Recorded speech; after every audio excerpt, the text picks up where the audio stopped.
Hello everyone, আজকে তোমাদের সাথে একটা বিয়েবাড়ির ব্লগ শেয়ার করছি। এই দেখো সুন্দরভাবে রেডি সেডি হয়ে আমি বেরিয়ে পড়েছিলাম বিয়েবাড়ি যাওয়ার জন্য। হাতে গিফট নিয়ে আমি পৌঁছেও গেলাম। আমার সাথে সাথে বড়রাও এন্ট্রি হয়ে গিয়েছিল। এইসব দেখতে দেখতে গনু বাবাকে হাই করতে করতে আমি ঢুকে পড়লাম বিয়ে বাড়ির মধ্যে। এই দেখো আজকের মিষ্টি ব্রাইড। দেন এই যে স্টার্টারটা হাতে নিয়ে আমি বরের আশীর্বাদ দেখছিলাম।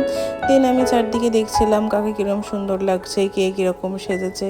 আর এই দেখো আমার মা আমারই মতো, আমার মা চারিদিকে চেক আউট করছে কে কী পড়েছে, কাকে কীরকম লাগছে, আমাকে কীরকম লাগছে। এই সমস্ত কথা নিয়ে আলোচনা হওয়ার পরে পরে দেখলাম একটা বাচ্চা আমার জন্য কিউট একটা ফুল নিয়ে এসে, কি কিউট না। দেন যাই হোক এসব ছেড়ে আমি স্টার্টারে কনসেন্ট্রেট করলাম। দেন মায়ের সাথে গল্প করতে করতে আমার আস্তে আস্তে খিদে পেয়ে গিয়েছিলো। এবার সেটার জন্য বিয়ে বাড়ি আসা পেট পুজো, হ্যাঁ পেট পুজো করতে বসে গিয়েছিলাম। ফার্স্টে fish fry, then kulcha paneer, then mushroom and chilli দেওয়ার পর the best combo is the pulao and mutton kosha. আর মাটনটা যা সফট ছিল, দেন চাটনি পাঁপড় রসগোল্লা খেয়ে এই যে অ্যাটলিস্ট আমার বাবাকে দেখা গেল। দেন আইসক্রিম খেতে খেতে বাড়ি চলে এলাম। Good night everyone.